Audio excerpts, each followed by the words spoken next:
안녕하세요. 시장을 배우는 시간 매경학교에 입학하신 여러분 환영합니다. 매일경제TV 머니클래스의 김현서입니다. 안녕하세요. 여러분의 머니멘토 머니클래스의 김기은입니다. 단순한 뉴스, 그 너머 돈이 흐르는 원리, 시장이 움직이는 배경, 그리고 내 자산을 키워가는 지혜를 함께 나눕니다. 투자 어렵다고만 느껴지셨나요? 머니클래스와 함께라면 다릅니다. 네, 실전 투자에 꼭 필요한 지식부터 인사이트 쉽게 공부해 보겠습니다. 기은 씨, 오늘 1교시에는 어떤 수업이 좀 준비가 되어 있죠? 네, 1교시에서는요. MBN골드 강시환 매니저의 주식하는 마음과 10월의 공략주 수업이 준비되어 있고요. 이어지는 2교시에서는 광순의 복덕방 이광수 대표의 어떻게 살 것인가 수업이 준비되어 있습니다. 여러분의 돈 공부 파트너 머니클래스와 투자부터 주식, 부동산 또 금리까지 매일 쏟아지는 정보 속에서 진짜 나에게 필요한 건 무엇인지 헷갈림은 줄이고 또 실력은 높이는 시간. 기초부터 탄탄하게 실전까지 똑똑하게 차근차근 한 걸음씩 공부하는 머니클래스 지금 바로 시작합니다.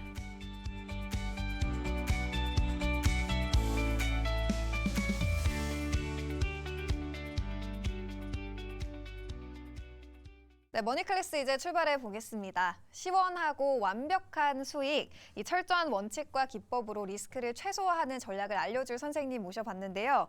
맥점 포인트를 공략하면서 수익을 극대화하는 전략, 그리고 안정적인 성과를 안겨줄 수 있는 종목들 알려줄 선생님 모셔봤습니다. 오늘은요, MBN골드 강시환 매니저와 함께 보겠습니다. 매니저님 안녕하세요. 네, 안녕하십니까. 강시환 매니저입니다. 네, 매니저님 시청자분들께 자기소개 한 말씀부터 먼저 부탁드릴게요. 예, 저는 MBN골드 강시환 매니저라고 하고요. 저녁에 월요일 수요일이죠. 네. 저녁 8시 반부터 해서 용호상박, 야간투자본부의 용호상박이라는 코너에 출연해서 수익률 대결을 하는 그런 쪽에서 이제 지금 한 1년 정도 가까이 하고 있는 것 같아요. 그렇게 해서 네. 수익률 대결을 해서 이제 뭐 그런 쪽에 출연하고 있고요. 그리고 뭐 조금 전에 설명해 주셨고 소개해 주셨듯이 회원분들 그리고 VIP분들의 수익을 극대화하기 위해서 맥점을 딱 집어서 그리고 시장에 적용될 만한 누구나 다 알만한 종목으로 해서 수익을 드리는 그러한 것으로 여러분들께 소개해 드리면서 그렇게 진행하고 있는 그러한 MBN골드 강시환 매니저라고 합니다. 반갑습니다. 네, 오늘의 맥점은 또 어디로 가져와 주셨을지 궁금한데 오늘의 수업 주제 간략하게 설명해 주시겠어요? 제가 주변에서 이런 얘기를 많이 들었어요. 네. 나는 반도체가 없어. 아, 오늘 삼성전자가 8만 원이야. 근데 나는 삼성전자가 없어. 살 걸. 살 걸. 막 이런 얘기를 하시고 맞아요. 상반기에 조선 엄청 올랐는데 난 없어. 맞아요. 방산 하나에로스페이스 100만 원이야. 내가 40만 대 받았는데 막 이런 얘기를 많이 그쵸, 들어요. 그래서 맞아요. 난 없어. 그럼 뭐 갖고 있으십니까? 그러면 2차 전지밖에 없어. 그럼 그때 2차 전지를 갖고 계셨던 분이 2년 동안 계속 2차 전지만 갖고 계시는 거예요. 네, 그러면서 무슨 마음이 드냐? 포모 현상. 그렇죠? 맞아요. Fear of missing out이라는 내가 네. 소외될까 봐 두려워하는 마음. 이런 마음들이 많이 드시는 것 같아요. 그런 것들을 주변에서 많이들 물어보십니다. 그래서 오늘은 여러분들 그 포모 현상 있잖아요. 네. 그거를 제가 좀 설명해 드리고 뭐 아시겠지만 조금 더 편안하게 설명해 드리고 이 부분을 할 수 있는 솔루션을 오늘 제공해 드리도록 하겠습니다. 정말 코스피가 계속해서 최고치를 경신하고 있잖아요. 오늘 이 촬영일 기준으로도 3,467선까지 찍은 모습을 보였는데 선생님 말씀해 주신 것처럼 정말 지금은 나만 반도체가 없다. 상반기에는 나만 조방원 없다. 뭐 비트코인 없다. 금 없다. 정말 말씀해 주신 그 포모 현상을 저도 느끼고 많은 분들이 느끼고 있을 것 같아요. 맞아요. 잘 가는 종목은 많은데 정작 내 포트에는 파란불을 켜고 있는 종목들이 많고 큰 수익을 내지 못하는 종목들이 많고 이럴 때 좀 어떤 마음가짐을 가져봐야 돼요?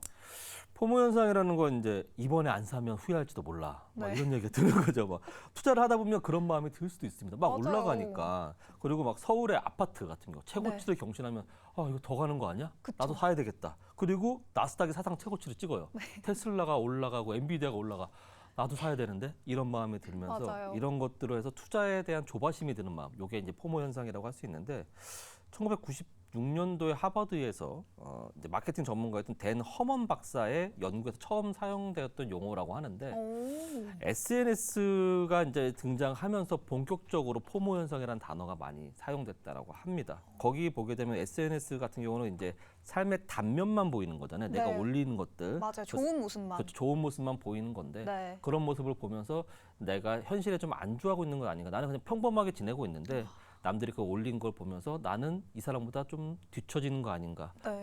이런 마음이 들면서 이제 아까 전에 말씀드렸지 이제 fear, 두려움, of, 그다음 missing out. 나 여기서 소외되는 느낌 받는 것 같아. 이런 생각이 들면서 나만 성공한 인생이 아니다라는 느낌을 받게 되죠. 이게 포모의 밑바탕이 되는 것 같습니다. 자, SNS에서 비롯된 이 용어가 이제는 경제 용어로 많이 쓰이죠. 네. 거의 투자에 좀 많이 쓰이고 우리가 또 투자, 머니 클래스 방송이다 보니까 투자에 대한 얘기를 또 안 할 수가 없는데 첫 번째 이제 포모에 흔들릴 때 이제 생기는 일들을 조금 생각을 해보면 주식시장에서 이제 현재 주식시장에서 큰 관심을 받지 못한 이제 이체전지가 있었죠. 네, 그렇죠. 그게 2023년도에는 에코프로라는 종목이 있었습니다. 네. 그게 한 150만 원을 넘었던 아, 엄청나게 올라갔던 그런 에코프로라는 종목이 있었어요. 그래서 그때 많은 투자자도 그렇고 저도 그렇고 네. 심지어 저희 아버지 회사에 어떤 분이 에코프로를 갖고 있는데 매일매일 자랑하더라. 그때 120만 원, 130만 원이었습니다. 나도 사고 싶다. 그래서 아버지 제발 제 아들이 전문가인데 이거 너무 많이 올랐어요. 그리고 아버지가 사고 싶다. 아버지의 직장 동료가 산다라고 하면 거의 끝이 왔습니다. 이제는 못 올라갈 겁니다. 라고도 했는데 네. 저희 아버지 사셨습니다. 사셨어요? 아들이 제가 있는데 몰래 사셨다가 150만 원 갔을 때 좋아하셨다가 120만 원, 100만 원까지 빠지니까 또 고민하시다가 그렇죠. 또 질문하시죠. 어떡할까? 정리하세요. 정리도 못 하시는 거죠. 그렇게 해서 물려서 지금까지 끌려오신 분들이 에코프로를 가지고 계신 거죠. 정말 많을 거예요. 지금 2차 전지 물려 있는 분들. 23년도부터 지금까지 갖고 있었으니까 2년 동안 남들 계속 올라가는 조방원 못했고 네. 반도체 못했고 2차 전지만 갖고 있다가 이제 반등이 조금 나와서 약간 손실을 많이 했는데 아직도 갈 길이 멉니다. 자, 주식시장에서는 그러하면서 그때 많은 투자자분들이 거기에 포모에 휩쓸려서 포모에 마음이 들어서 거기에 나도 빠지면 안 된다는 마음에 들어가게 됐다가 네. 손실을 보게 되는 거죠. 포모는 잠깐입니다. 그 마음을 이겨내야 됩니다. 포모는 제가 나중에 후에 말씀드리겠지만 이겨내는 방법이 있어요. 어렵지 않아요. 그래요? 두 번째는 네. 주택 시장입니다. 예전에 2020년도인가요? 그때 2030 세대들이 아파트의 영혼을 모아서 그때 코로나 지나고 나서 2023년도였던 것 같아요. 그때 금리가 저금리 시대다 보니까 그 대출을 받아갖고 아파트를 이제 영혼을 끌어모은다고 해갖고 아파트를 사게 되죠. 그러면서 금리가 이제 양적 완화해서 긴축이 돼버리면서 돈을 잠궈버리니까 금리는 올라가죠. 그러니까 그때 1%, 2% 했던 금리가 5%, 6% 금리가 되는 거죠. 그러면 이자를 갚을 수 없게 되면서 네. 많은 힘들어짐이 됩니다. 자, 그런 사회 현상이 발생했었는데 그런 것도 포모 현상에서 발생된 리스크죠. 그러한 이제 어떻게 보면 피해의 사례인데 그때 아파트를 굳이 살 필요가 없었어요. 근데 그러니까요. 내가 전세를 하는 것보다 조금 더 이자가 싸니까 저금리 시대다 보니까 대출을 받아서 이제 아파트를 사게 되면 이제 아파트 가격이 1년에 거의 한 8%에서 9% 정도 성장을 합니다. 지금 또 아파트 가격이 최고치로 좀 올라오긴 했는데 네. 이 기간 동안 이자를 잘 내서 버티신 분들은 수익이 났겠지만 그 기간 동안에 많이 버티지 못하셨던 분들은 팔고 손해보고 팔고 그쵸. 이렇게 됐던 부분이 있었겠죠. 그리고 마지막 세 번째 비트코인 쪽에서 또 포모 비트코인. 현상이 일어났을 겁니다. 비트코인 같은 경우는 이제 2017년도인가요? 2010년도입니다. 2010년도에 비트코인이 피자 한 판을 사려면 비트코인이 1만 개가 필요했답니다. 피자 두 판이요. 피자 두 판이요? 네, 두 판에 1만 개가 필요했다고 합니다. 1만 개면요. 지금이 비트코인 그냥 대충 1억이라 잡고요. 네. 1조입니다. 피자 두 판을 1조 내고 하셨던 2010년도에 그분들. 근데 그 비트코인이 막 1억을 넘어서면서 네. 그렇죠. 우리나라 가격 시세로 1억을 넘어서면서 더 올라갈 거 아니야라는 포모 현상을 느끼면서 비트코인에 막 투자를 하게 되죠. 맞아요. 근데 그때 단기간 내에 트럼프 대통령이 당선되면서 단기간 내에 가상자산에 대한 우호적으로 바뀔 것이라는 그러한 가능성이 커지면서 그렇죠. 비트코인 최초로 8만 달러를 딱 돌파하게 된 거예요. 1억이 넘어선 거예요. 그래서 막 하자라고 했었는데 그게 갑자기 폭락을 하게 됩니다. 그래서 한 8만 달러에서 1억 정도 가까이 되던 부분들이 한 6천만 원, 5천만 원대까지 떨어지는 거예요. 한 두 달 만에. 아이고.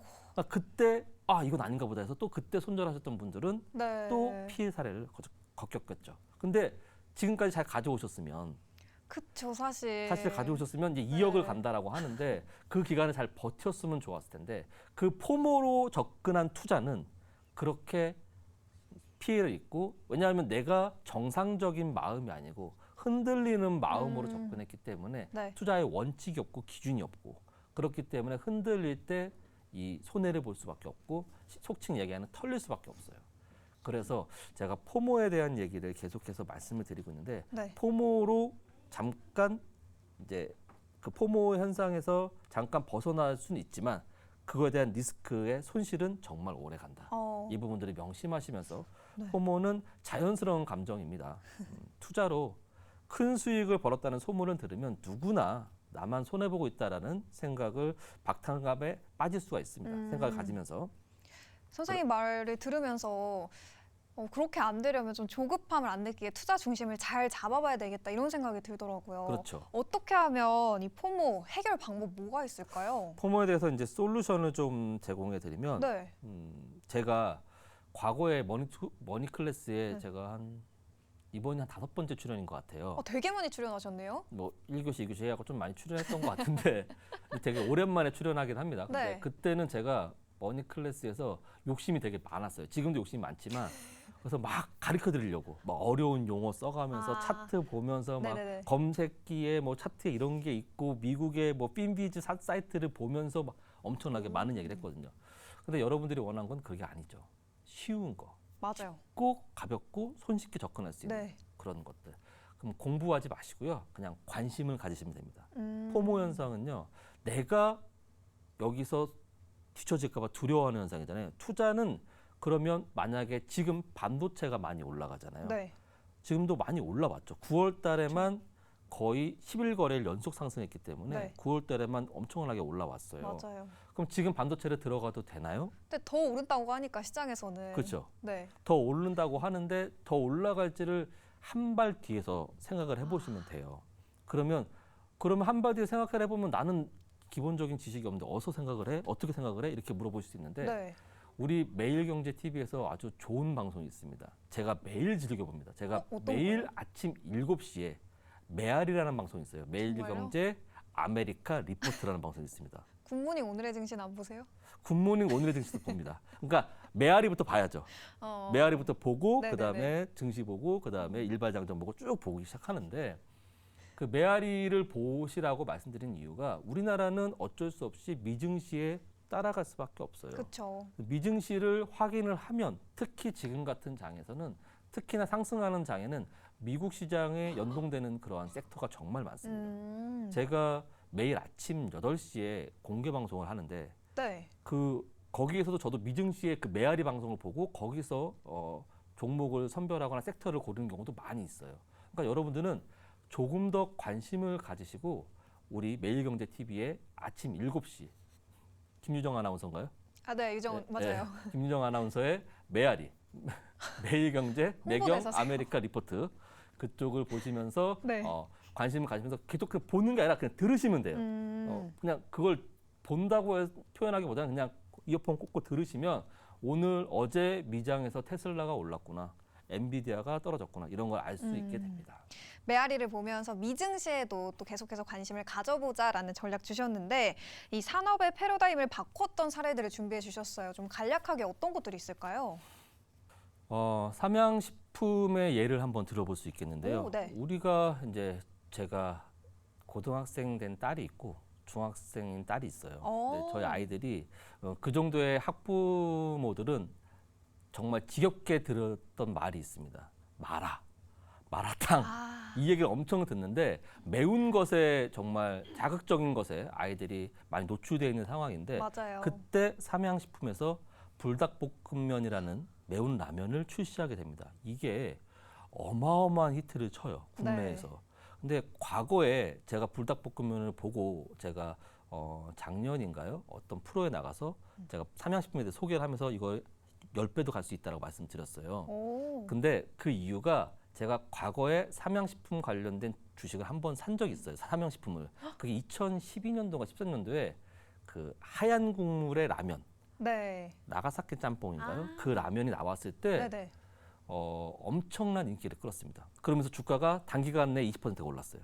그래서 그때 재미를 본 기억이 있어서 이번에 불닭볶음면은 그 정도의 그러한 뭐랄까 현상이 아니고 완전 센세이션한 그렇죠. 글로벌적으로. 글로벌적으로 엄청난 인기를 끌었던 삼양식품의 불닭볶음면입니다. 근데 이게 국내에서도 엄청난 인기가 있었는데 이게 이제는 해외로 글로벌적으로 인기를 끌면서 맞아요. 이게 유행을 넘어서서 매출로 찍히니까 네. 그러니까 유행에 더해서 매출로 찍히느냐가 가장 관건입니다. 그러니까 유행을 하고 있다로만 해서 주식을 사면은 그거는 이제 뭐랄까 바로 꺼질 수가 있어요. 거품으로. 근데 매출로 이제 바로 나타나게 됐냐라고 한다면 그거는 계속해서 이어질 수 있습니다. 그래서 대시세에 텐베거 종목이 나올 수 있는 거죠. 그거의 한 사례가 삼양식품이 될 수 있겠습니다. 자, 그리고 또 한 번 제가 저희 이제 가족분 와이프하고 같이 피부과를 간 적이 있어요. 네. 근데 그때 이제 그 리쥬란이라는 그런 리쥬란. 시술을 받았는데 그리고 화장품도 있죠. 그게 너무 좋은 겁니다. 뭐 얼굴에서 이렇게 광이 달라져요? 나요. 광이 나요. 오. 반짝반짝 광이 나고 네. 원래 피부가 좋았던 그러한 친구인데 더 좋아진 거죠. 그러면서 저희는 항상 무슨 사회 현상을 보면 항상 어디 관련된 회사인지부터 봐요. 저희 직업이다 보니까 그쵸. 지나가다가 광고를 보도 간판을 보도 다 어느 회사인지 항상 찾아보게 됩니다. 그래서 물어봤어요. 파마리서치의 네. 리쥬나이라는 거죠. 그래서 파마리서치를 공부를 했는데 이것 또한 역시 SNS상에서 엄청나게 파급력이 있으면서 해외에서 제가 처음 접근했을 때는 그 브래드 피트의 전 부인 누구죠? 안젤리나 졸리요? 아니요, 그 전의 부인. 그러니까 안젤리나 졸리만 아는 세대시고, 네, 어쨌든. 네, 네. 그 전 부인이 그 프렌즈라는 시트콤에 나왔던 그 배우인데 그 배우가 그 파마리서치의 그 리쥬라를 맞고 나서 엄청나게 좋아졌다. 엄청난 동양의 신비다 이러면서 SNS에 올렸던 적이 있어요. 네. 그때부터 시작해서 헐리우드의 셀럽들이 파마리서치의 리쥬란을 찾게 되고 그러면서 엄청난 파급력이 큰 가장 큰 셀럽이라고 할 수 있는 킴 카다시안이 국내에 들어오면서 시술했던 그런까지 네. 올라가면서 주가가 엄청나게 펌핑을 했죠. 지금도 더 올라갈 수 있다라고 보여지고 있고 정말요? 지금도 매출이 계속해서 나오고 있고 캐파를 키웠는데도 물량이 부족하다. 수요와 공급의 차이 그런 그 개념에서 보게 된다면 공급이 못 따라가는 거죠. 예, 그렇기 때문에 파마리서치의 또 사례를 봤을 때도 우리가 이러한 것들로 투자를 또 접근할 수 있다라고 볼 수 있겠습니다. 그러니까 일상생활에서도 투자 포인트를 계속해서 찾을 수 있다라는 전략 말씀해 주셨고요. 그래서 지금 가장 집중해 볼 쪽이 어딜지 궁금해요. 지금은 어디에 가장 시선을 좀 둬야 될까요? 네, 뭐 삼양식품, 파마리서치 이런 것들은 이제 우리가 보면서 사회를 보면서 패러다임이 좀 바뀌고 네. 센세이션했던 것도 봤다고 한다면 과거에 이제 뭐 테슬라나 애플 같은 경우도 어떻게 보면 이거는 조금 더 산업이 바뀌는 거죠. 그렇죠. 그러니까 세대에서 거의 센세이션 혁명스러운 그런 것들인데 2007년도에 애플의 아이폰이 처음에 출시됐을 때 네. 스마트폰 안에 핸드폰 안에 컴퓨터가 들어가는 너무나도 센세이션했죠. 맞아요. 그때 애플의 주가가 한 7년 만에 10배 정도 올랐습니다.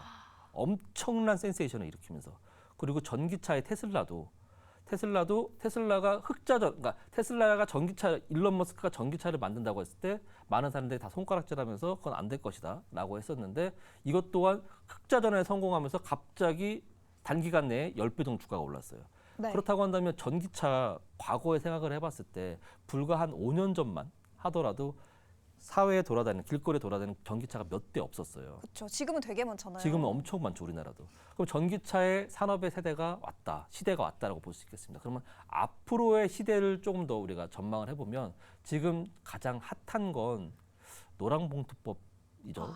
로봇. 네, 그래서 노란봉투법에 의해서 네. 노동자들에 대한 근로 시간이 줄어들고 그렇다고 한다면 사업가들은 네. 이거에 대해서 딜레마에 빠질 수밖에 없는데 여기서 발전되고 앞으로 성장할 수 있는 산업으로 로봇을 볼 수 있겠습니다. 지금 테슬라의 휴머노이드 로봇 네. 엄청나게 옵티머스. 발표되고 있고 그렇죠. 가격이 한 2억 정도 한대요. 한 대. 엄청 비싼 것처럼 네. 느껴지죠. 너무 비싼 거 아니에요? 아니에요. 처음에 테슬라 모델 S가 테슬라 전기차가 나왔을 때 지금 테슬라 전기차 모델 3가 얼마 정도 한지 아시나요? 1억? 아니 그 정도는 안 하고 한 아, 6, 7천만 원 정도 합니다. 모델 네. S 모델 3 요게 가장 저렴한 모델이 한 6, 7천만 원 정도 하는 걸로 알고 있어요. 보조금 받으면 더 싸지고. 그런데 처음에 모델 S라는 그 전기차가 나왔을 때 1억 네. 5천 정도 했어요. 근데 모델 S하고 모델 3하고 조금은 차이는 있지만 거의 뭐 큰 차이는 없습니다. 근데 한 5년 뭐 그 사이에 가격이 반으로 줄어들었죠. 네. 왜냐하면 그만큼 많이 이제 퍼졌으니까 가격이 다운될 수밖에 없는 거죠. 그렇죠, 그렇죠. 예. 어쨌든 처음에는 희소성에 의해서 좀 비싸졌지만 지금은 많이 전기차들이 많이 나왔기 때문에 경쟁하기 위해서 가격이 다운된 거죠. 자, 로봇이 지금 2억이라고 한대요, 한 대. 네. 그럼 지금은 한 대 2억인데 이게 또 산업이 커지면서 만약에 로봇이 많이 보편화된다고 한다면 네. 점점 싸지는. 가격이 1억 정도, 1억 언더로 떨어질 수 있겠죠. 그렇죠. 한 7천만 원, 8천만 원. 그러면 웬만한 노동자의 연봉이 되는 겁니다. 현대차의 노동자의 평균 임금이 한 7, 8천만 원 정도 돼요. 연봉이.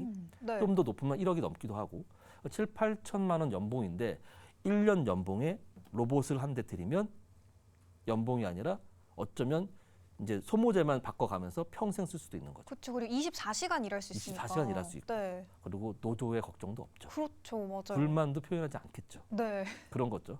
그렇게 로봇의 시대가 진짜 성큼 다가오게 되었습니다. 그렇기 때문에 여러분들 로봇 우리가 일상생활에서 안 보이니까 맞아요. 아직은. 아직은 안 보이니까 로봇에 대해서 되게 멀리 있다라고 볼 수 있는데 맞아요. 지금 가정에 혹시 로봇 청소기 있나요? 아니요, 저 없어요.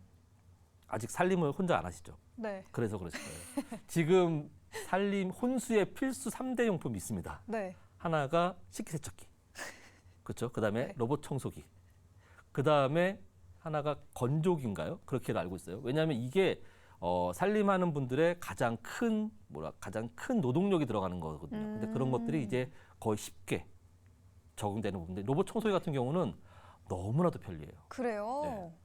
그래서 그 로봇이 그만큼 일생에 많이 침투되어 있습니다. 네. 휴머노이드 로봇이 없을 뿐이지 로봇 청소기라든지 막 로봇 개라든지 이런 것들이 많이 침투되어 있기 그렇죠. 때문에 식당 가도 뭐 로봇이 서빙하기도 하고요. 네. 네, 그렇기 때문에 우리는 로봇을 지금부터 주목을 해봐야 오. 된다라고 말씀드릴 수 있겠습니다. 네, 매니저님의 탑픽 섹터, 지금 일상생활 속에서 가장 집중해봐야 될 쪽은 로봇이다. 아무래도 우리의 미래 성장을 좀 주도할 쪽이 로봇이다 보니까 관련해서 저희가 일상에서도 찾아볼 수 있는 투자 포인트 낱낱하게 설명해 주셨습니다. 또 간밤에 어젯밤부터 현대차 인베스터 데이도 있었고 뭐 로봇 같은 경우는 노란봉투법 수혜, 금리나 여러 가지 훈풍이 더해지고 있죠.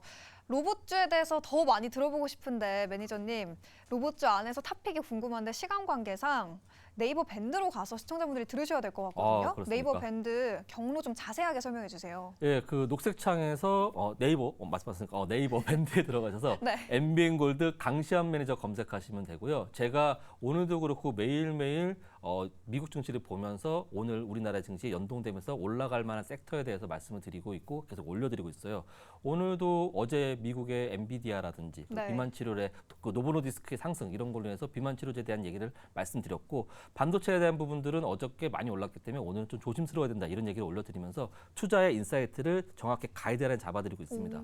네이버 밴드에서 MBN 골드 강시환 매니저 검색하셔서 들어오시면 되겠다라는 말씀 드리도록 하겠습니다. 무턱대고 동참하는 게 아니라 일상생활 속에서 투자 포인트 관심을 가져보자라는 전략 꼭 챙겨가 보시면 좋을 것 같고요. 로봇주 더 많은 섹터에 대한 이야기는 강시환 매니저의 네이버 밴드 그리고 무료 방송에서도 확인하실 수 있습니다. 저희는 다음 주에도 좋은 투자 정보와 함께 돌아오도록 하겠습니다. 오늘 말씀 고맙습니다, 선생님. 감사합니다.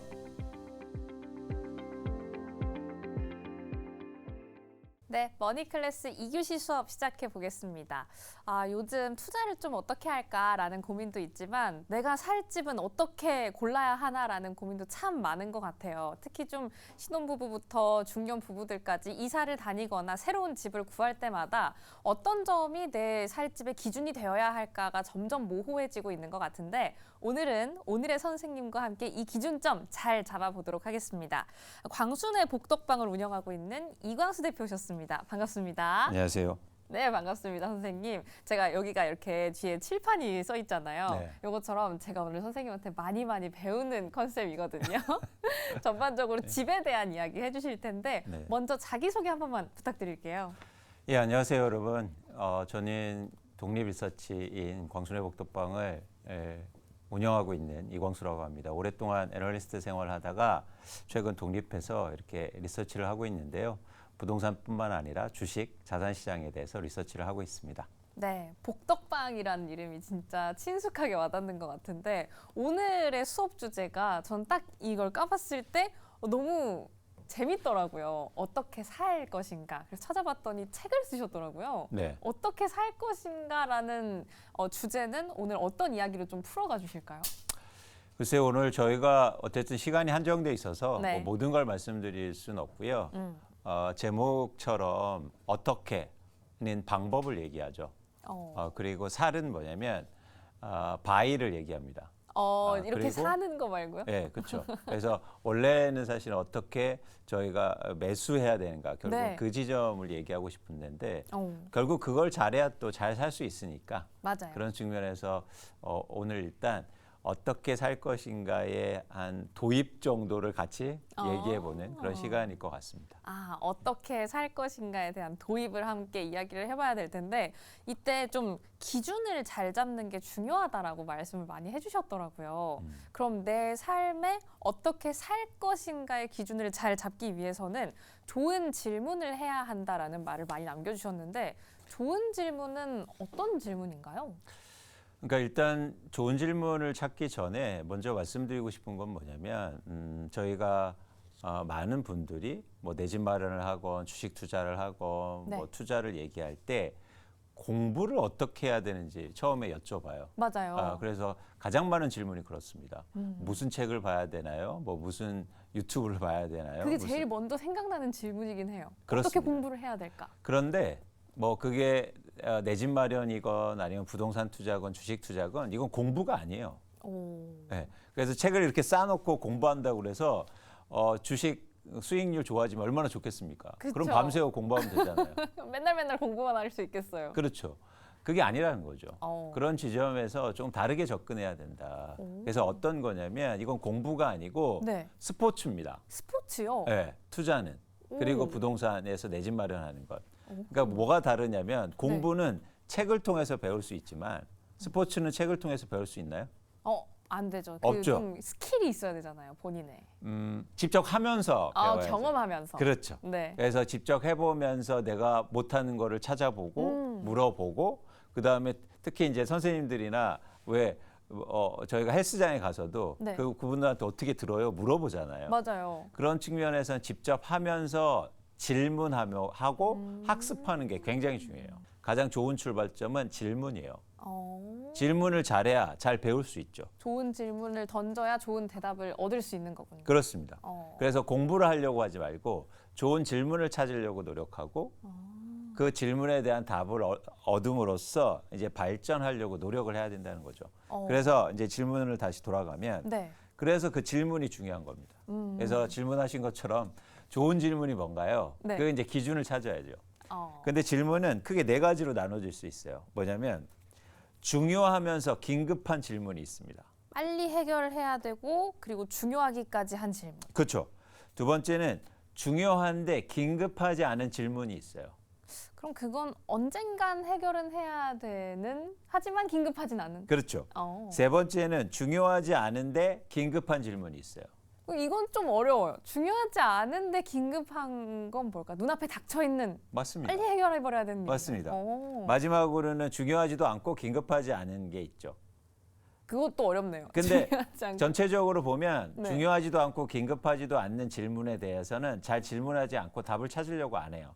오. 그게 맞습니다. 그렇죠? 맞죠? 중요하지도 않고 그쵸, 그쵸. 긴급하지도 않으니까. 응. 그런데 이 중요한데 긴급하지 않은 것과 네. 중요하지 않은데 긴급한 거를 혼동해요. 근데 이제 답 먼저 드리자면 우리는 좋은 답을 찾고 더 발전하기 위해서는 네.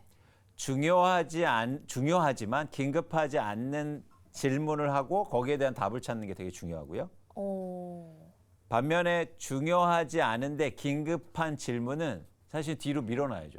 중요하지 않으니까. 네. 저희가 뒤에 표에도 나와 있거든요. 이 중요함, 중요하지 않음, 긴급한, 긴급하지 않음 이렇게 하나씩 1, 2, 3, 4별로 개별적인 사례와 함께 이걸 어떻게 해결하고 적용해야 되는지 하나씩 제가 여쭤보도록 할게요. 네. 그럼 첫 번째부터 한번 질문을 드려볼게요. 선생님이 가장 자주 받으신다라는 질문을 추려왔습니다. 첫 번째 질문입니다. 12월에 전세 대출 만기라서 갱신을 해야 되는데 향후 금리 동향을 고려했을 때 기존에 있는 고정금리에서 갱신 시 변동을 할지 혹은 고정금리 중에서 무엇을 선택해야 될지가 고민됩니다. 라는 질문이 있어요. 그러니까 좀 쉽게 풀어보면은 내가 대출 만기라서 갱신을 해야 되는데 금리 유형 두 개 중에 뭘 골라야 될까? 그렇죠. 네. 고정금리입니까 변동금리입니까? 맞아요. 이렇게 변하는 여쭤보는 걸 거죠. 고를까요? 고정되어 있는 걸 고를까요? 근데 지금 9월이니까 12월이 다가오면서 긴급하죠. 네, 금방 해결해야 되죠. 그렇죠. 그리고 상당히 중요합니다. 왜냐하면 금리를 고정하느냐 변동하느냐에 따라서 실제적으로 내가 돈이 나가는 거에 결정되잖아요. 이게 바로 중요하면서 긴급한 질문이에요. 중요하고 그만큼 빨리 해결해야 하는. 그렇죠. 아. 이런 질문들은 이제 많은 분들이 하고 그리고 답을 찾아야 되는 질문은 맞습니다. 그럼 이런 질문 같은 경우에는 어떻게 해결을 해야 되는 거예요? 이건 좋은 질문인가요, 그러면? 그런데 이런 질문을 할 때 조금 질문의 본질에 대해서 좀 고민해 볼 필요가 있어요. 질문의 본질. 네. 그러니까 요 사례만 얘기 드리면 한번 네. 생각해 볼게요. 그러니까 기본적으로 수요자 그러니까 내가 대출을 받는 입장에서는 금리가 낮은 게 좋죠. 좋죠. 네. 근데 은행에 가보면요. 네. 은행에 가보면 고정금리가 일반적으로 변동금리보다 네. 금리가 낮아요. 아, 고정이 변동보다 금리가 낮다. 예. 그러면 좀 통상적으로 생각할 땐 고정금리를 선택하는 게 낫다라고 생각하기 쉽네요. 그렇죠. 근데 왜 그럴까요? 그건 뭐냐면 대출 받는 입장이 아니라 네. 은행 입장에서는 고정금리 비중이 높을수록 네. 영업의 변동성이 적어지잖아요. 아, 좀 안정적으로 영업을 할 수 그렇죠. 있겠습니다. 그렇기 때문에 고정금리에 상대적으로 인센티브를 주면서 고정금리 대출을 많이 해주려고 하죠. 근데 우리는 그냥 그 피상적이만 보고 고정금리 할게요라고 한단 말이죠. 네. 근데 이거는 중요하면서 긴급한 질문이기 때문에 조금 그러니까 복합적인 어떤 고민과 질문이 필요해요. 오. 질문을 좀 바꿔볼 필요가 있다는 거죠. 오. 그래서 고정금리와 당연히 변동금리의 금리 차를 고려해야 되고 네. 지금 시장의 금리가 어떤 수준이냐도 생각해 봐야 됩니다. 그러니까 예를 들어서 네. 금리가 높은 상황이에요. 음. 그러면 어떤 금리가 유리해요? 금리가 높은 상황이면 고정금리가 유리하겠죠? 아니죠. 아닌가요? 왜냐하면 설명해주세요. 금리가 높은 상황이니까 네.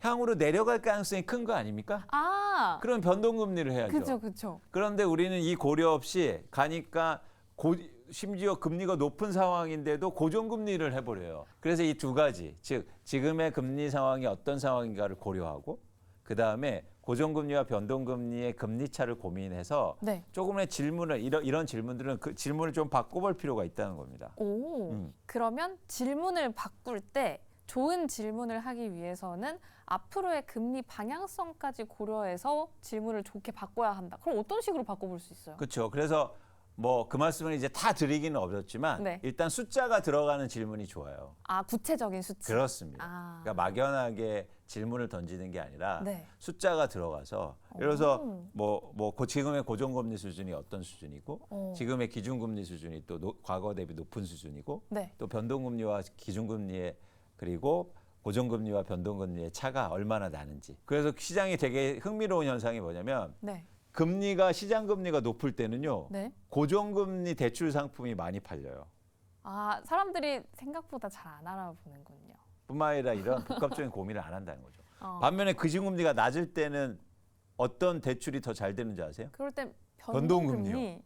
오히려 높을 걸 대비해야 하는데 그러면. 그러니까요. 그래서 고정금리를 받아야 되는데. 아, 그러면 좋은 질문이란 건 좀 바꿔서 생각을 해보면 수치도 들어가야 하고 여기에다 플러스 알파로 밑에 좀 메모해놔야 될 게 많군요. 그렇죠. 이런 걸 자꾸 연습하셔야 된다. 이게 좀 매크로적인 환경을 보기에도 참 훈련이 좋을 것 같아요. 너무 좋죠.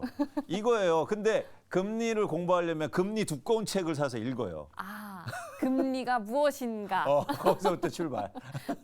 아, 그러면 안 되죠. 그러면 진짜 한 3페이지 읽고 흥미가 뚝 떨어질 거예요. 그렇죠. 어. 그래서 이렇게 실생활에서 여러분들이 질문하고 네. 그다음에 거기서 학습하고 어. 그러면 되게 빠르게 발전하실 수 있습니다. 아, 그러면 제일 중요한 첫 번째, 중요하고 긴급한 질문을 어떻게 좋은 질문으로 던져볼 수 있냐라고 했을 때는 구체적이고 좀 메모를 많이 해놓고 공부를 많이 해야 한다라고 정리를 한번 해볼게요. 또 숫자로 생각해라. 아, 숫자로 네, 생각해라. 그냥 막연하게 뭐 고정금리가 좋아요가 아니라 음. 얼마나 금리 차가 나는지 그래서 숫자로 얘기하자. 숫자로 정말 데이터로 이야기를 해야 한다라고 네. 말씀을 해주셨습니다. 그럼 두 번째 유형의 질문으로 한번 바로 넘어가 볼게요. 두 번째 사례도 한번 함께 보겠습니다. 이번에는 전세 만기 전에 이사를 가야 되는데 이럴 때는 어떻게 해야 하나요?에 대한 질문이에요. 이것도 과연 좋은 질문일지 화면톡에서 나가고 있습니다. 현재 전세를 살고 있는 임차인인데 만기가 1년 이상 남았는데 아이의 학교 문제 때문에 그 전에 방을 빼야 한대요. 근데 집주인한테 물어봤더니 결론적으로는 안 된다. 그리고 만약에 나갈 거면 다른 임차인, 그러니까 너 대신에 살 사람을 구해놓고 가라 라고 합니다. 이때는 어떻게 해결해야 잘 해결할 수 있는 거예요? 일단 이 질문의 구분을 한번 해보자는 거죠. 어느 유형인지. 이건 굉장히 중요한 질문인데 어쩌면 시급하지 않은 느낌이 들어요. 그래요? 네. 왜요? 뭐냐면 예를 들어서 뭐 학교 아이 문제는 네. 조금 더 장기적인 문제이지 않습니까? 그렇죠. 학교를 막 몇십 년 다닐 거니까. 그렇죠, 그렇죠. 어. 그래서 이런 문제를 조금 잘 해결하지 않고 갈 수가 있거든요. 그냥 막연하게 질문하고. 네. 그런데 굉장히 중요하면서 시급하지 않은 질문인데 오히려 이런 질문의 답을 굉장히 잘해야 됩니다. 오. 그리고 잘 해결할 수 있어요. 오, 어떡해요? 사실은 막막해 보이잖아요. 네. 막막해 보입니다. 쉽게 말해서 예를 들어서 내가 2년 요즘은 뭐 임대차 보호법 때문에 이제 4년까지 되지만 네. 어쨌든 만기를 남겨놓고 내가 이사 가고 싶다. 그런데 예를 들어서 임대인 입장에서는 그걸 쉽게 수긍하기는 힘들죠. 그렇죠. 어렵죠. 그렇죠. 그래서 법적으로 보면 뭐냐면 만기가 전에 나갈 때는 나가도 돼요, 임차인이. 그런데 보증금을 돌려줄 의무는 없어요. 그러면은 만약에 정말 나가고 싶으면 너가 줬던 보증금 그냥 두고 가라. 이렇게 될 수도 있는 거예요? 그렇죠. 오. 그러면 갈 수 있습니까? 못 가죠. 이사 가는 집에 전세 보증금 또 줘야 되는데. 그러니까요. 다른 데서 살아야 되는데. 그러니까 이거는 이런 질문이 이제 불가능한 거죠. 어. 이렇게 접근하면. 네. 그러니까 좀 더 현실적으로 해결 방안으로 접근을 좀 해볼 필요가 있다는 거예요. 그러면은 여기서 가장 중요한 해결책은 뭐냐면 임대인하고 잘 협상을 하면 될 거 아닙니까? 결국에는 나가야 하니까요. 그렇죠. 나가고 싶으니까. 네. 그러면은 질문을 조금 바꾸고 일종의 접근 방식을 다르게 해서 제가 임대인하고 어떻게 하면 잘 협상할 수 있을까요? 네. 이런 방식으로 질문을 바꾸고 해결책을 좀 찾아야죠.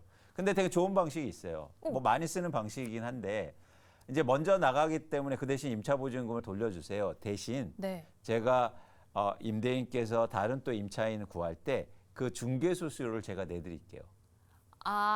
다른 부분에서 내가 좀 도움이 되겠다. 그렇죠. 어. 그런데 여기서 중요한 게 뭐냐면 법적으로만 또 보면 네. 그렇게 그러니까 만기가 물론 많이 남았을 때는 문제가 있지만 만기가 얼마 안 남았을 때는 임차인이 그 전에 이사 가도 꼭 중개 수수료를 대납할 필요는 없어요. 네. 그래서 그걸 협상 도구로 쓰는 거죠. 중개 수수료를요? 네. 그래서 제가 대신 내드릴게요. 대신 저 좀 빨리 나갈 수 있게 도와주세요. 좋게. 네, 그렇죠. 그러니까 그렇게 질문을 바꾸면 조금 더 이 중요한 문제를 해결할 수 있다. 라는 그러면 겁니다. 이것도 살짝 조금 구체적으로 여쭤봐야 되는 거네요. 그러면 그쵸. 이거를 못 나간다고 하는데 나는 나가야 된다. 어떡하냐 이거보다는 저는 나가야 하는데 이렇게 하면 잘 협상할 수 있을까요? 라는 쪽으로 질문이 좀 바뀌어야 되는 거군요. 맞습니다. 그러면 이 사례는 중요하지만 긴급하진 않은. 그런데 매우 먼저 해결하고 가야 된다. 긴급하지 않아도. 그렇죠. 밀어놓으면 안 된다. 아하. 이거는 인생에서도 똑같아요. 우리가 어떤 문제가 많이 생겼을 때 사람들은 시급한 문제만 해결하려고 그래요. 눈앞에 닥친 걸 빨리 해야 될 것 근데 같으니까. 중요한 걸 해결하고 가야죠.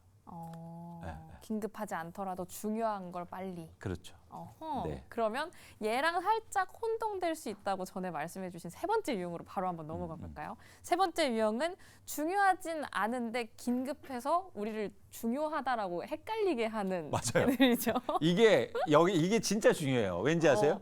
왜요? 앵커님 이 질문에 잘못 답하면 네. 사기를 당하거든요. 사기요. 네. 집에 있어서 사기 당하면 진짜 뼈 아프잖아요. 뿐만 아니라 부동산뿐만 아니라 그리고 잘못 투자하고 온통 돈을 쉽게 말해서 이 질문을 잘못하고 답을 잘못 찾으면 네. 돈을 잃을 확률이 너무 높아져요. 아하. 근데 이게 제가 오기 전에 공부하고 오니까 정말 혹할 만한 사례예요. 한번 읽어주세요. 한번 볼게요. 분양이 안 된 오피스텔을 할인을 해준다고 합니다. 그쵸. 근데 분양이 안 됐으니까 분양가보다 20% 할인해서 너한테 팔아줄게 라고 이야기를 하는데 투자가 아니라 직접 거주하려고 한다. 이걸 사는 게 나을까요? 라는 그쵸. 질문이에요. 그쵸. 근데 이게 뭔가 20% 낮은 금액인데 써 있는 것처럼 일주일 안에 결정을 해야 되니까. 이게 그게 중요해요. 엄청 시급해 이렇게 지금 장난 아니야. 옥죄잖아요, 저를. 뭔가 빨리 해야 될 것 같고 네. 빨리 해야 된다고 생각하니까 중요한 것 같고 맞아요. 그러면 뭔가 1번 유형이랑 헷갈린단 말이죠. 빨리 해야 되고 중요하고. 맞아요. 네. 그런데 이거는 오피스텔을 파는 입장에선 중요하죠. 파는 입장에서요. 그렇죠. 사는 입장에서는요. 근데 일주일 남았는데요. 그러니까 생각해 보세요. 그 일주일 남았다는 걸 우리를 네. 그러니까 쉽게 말해서 집을 살려고 하는 사람들을 조급하게 만드는 단어였어요. 우리는 원래 조급하지 않았다고. 그쵸. 뭐 20%. 근데 일주일을 듣는 순간 조급해졌어. 빨리 해야 될 것 같고. 네. 오늘 당장이라도. 그건 그러니까 이게 시급하다고 느껴지는 거예요. 근데 중요한 문제는 아니에요. 왜냐? 그러니까 지금만 시장만 보면 네. 분양 안 되고 미분양 아파트도 많고 이런 상황이 많습니다. 내가 들어갈 집들은 많이 있는데. 그렇죠. 그렇죠. 지금 시장이 안 좋아서 할인해 준다는 거 아닙니까? 네. 그러니까 근데 이거를 너무 일주일이니까 너무 시급하게 생각해서 중요하지도 않은 문제를 이게 덜컥대고 계약하는 거죠. 그래서 여기서 되게 중요한 건 뭐냐면 네. 그러니까 본질은 내가 직접 거주해도 네. 예를 들어서 오피스텔을 20% 싸게 사도 가격이 더 떨어지면 어떻게 되는 거예요? 20% 싸게 사도 가격이 더 떨어지면 그 전에 샀어도 손해라고 생각할 수가 있는 거죠. 아니 더 손해인 거죠. 20% 할인해서 내가 샀는데 그 뒤로 더 떨어져요. 그럼 손해죠. 그렇죠. 네. 그러니까 이 질문에 대해서 다르게 접근을 해야 되는데 뭐냐면 네. 20% 낮은 금액인데도 그게 적당합니까?가 돼야죠.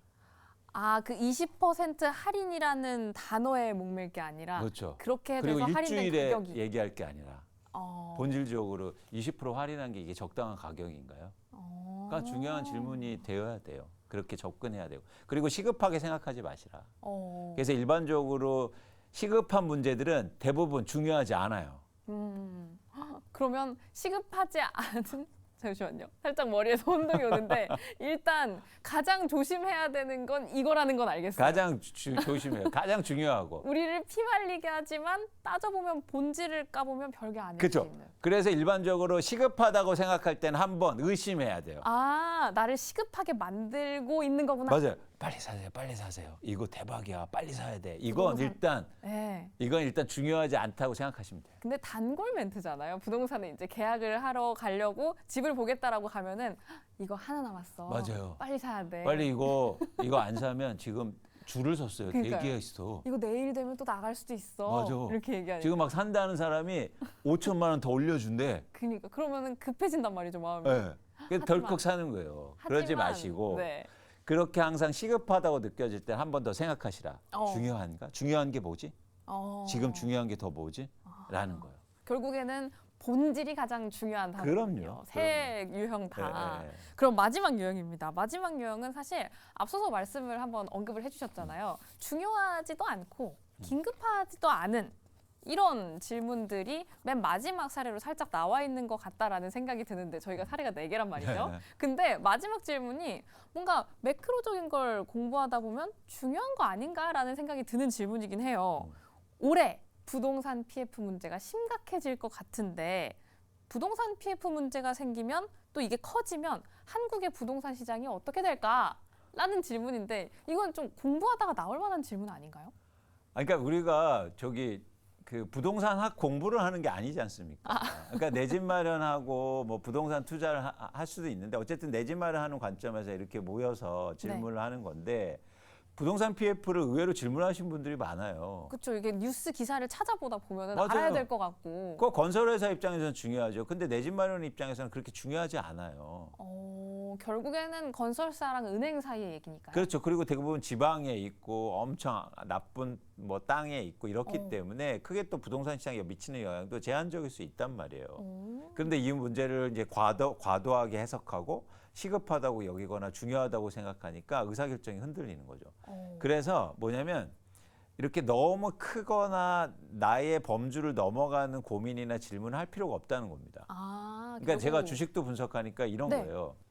어떤 분이 미국 연준 의원들 이름을 다 외워요. 오, 근데 그게 주식 투자하면서 필요합니까? 쉽지 않은 일이지만 필요할까 싶긴 하네요. 필요 없어요. 그렇죠. 그거하고 수익률하고 뭔 상관 있어요? 그렇죠. 결국엔 금리 인하를 하냐 안 하냐가 더 중요할 거고 그 그렇죠. 사람들의 이름보다는. 그렇죠. 그런 관점에서 항상 내가 관심 있고 내가 뭔가 배우려고 할 때, 질문하려고 할 때 이게 직접적으로 실용적이고 중요하고 시급한 건가? 그런 질문을 항상 던져야 된다는 겁니다. 아하. 그러면 이 질문을 한번 마지막으로 드려보겠습니다. 질문을 이제 저희가 대강 어떻게 구분해야 되는지는 안 것 같아요. 네 가지 유형이 있고 구분을 해야 된다. 그러면 이렇게 구분한 다음에는 어떻게 해야 될까요? 이 네 가지 유형별로 나의 이 태도가 바뀌어야 될까요? 그럼요. 어. 계획이 바뀌고 그리고 거기에 따라서 이제 본질을 충실하고 결국에는 아까도 말씀드렸듯이 어떻게 방법을 찾고 네. 이 살은 어떤 의미를 갖고 있냐면 그게 바이든 리브든 행동을 얘기해요. 오. 질문을 하면 뭐예요? 돈 다 얻으면 뭐해? 그거에 따라서 행동을 해야 될 거 아니에요. 그렇죠. 내 행동이 바뀌어야죠. 그렇죠. 어. 그래서 행동까지 연결을 시켜야 된다. 결국엔 그게 또 가장 중요한 해결책과 방향성이라는 겁니다. 그럼 문제를 찾고 이게 나한테 어떤 유형의 문제인지를 생각하고 질문을 골라서 좋은 질문을 만들고 이거에 대한 해결책을 찾아가는 거군요. 그렇죠. 어허. 특히 이제 내 집 마련은 사실 일생에 굉장히 중요한 선택이기 때문에 맞아요. 이런 복합적인 사고와 그리고 좋은 질문을 통해서 중요한 질문을 찾고 거기에 해답을 찾아가고 거기에 따라서 나의 계획을 안정적으로 하면 네. 시장의 변동성에 흔들리지 않고 내 집 마련도 잘하고 투자도 잘하실 수 있다고 믿습니다.